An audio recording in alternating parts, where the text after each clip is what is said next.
આજે તારીખ 12મી જાન્યુઆરીએ સ્વામી વિવેકાનંદની જન્મજયંતિની ઠેર ઠેર ઉજવણી કરવામાં આવી રહી છે ત્યારે ભરૂચ જિલ્લાના અંકલેશ્વર ખાતે વિવેકાનંદ યુવા વિકાસ કેન્દ્ર દ્વારા સાયકલ રેલીનું ભવ્ય આયોજન કરવામાં આવ્યું હતું। આ સાયકલ રેલી અંકલેશ્વર જીઆઈડીસી વિસ્તાર સ્થિત ગટ્ટુ ચોકડી નજીક આવેલ સ્વામી વિવેકાનંદ સ્ટેચ્યુથી પ્રસ્થાન થઈ યોગી એસ્ટેટ ત્યાંથી જીઆઈડીસી પોલીસ મથક થઈ માનવ મંદિર નજીક આવેલ સ્વામી વિવેકાનંદ કેન્દ્ર ખાતે રેલીનું સમાપન કરવામાં આવ્યું હતું।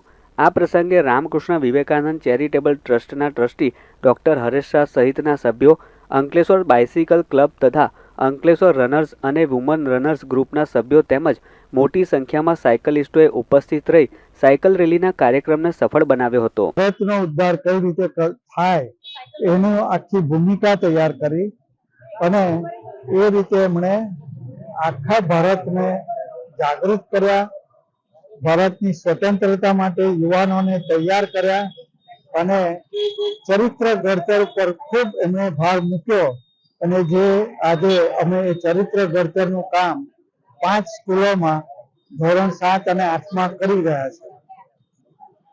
અમારા કેન્દ્ર ઉપર સીવણના ક્લાસ ચાલે, બ્યુટી પાર્લરના ચાલે, કોમ્પ્યુટરના ચાલે, રાહતદરનું દવાખાનું છે, આંખની તમામ પ્રકારની તપાસ ફક્ત 50 રૂપિયામાં થાય છે અને દર વર્ષે સ્વામી વિવેકાનંદ શારદામાં અને રામકૃષ્ણ પરમહંસનો જન્મદિવસ ઉજવવામાં આવે છે।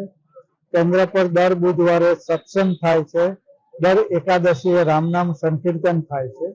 આ અમારી જનરલ એક્ટિવિટી છે।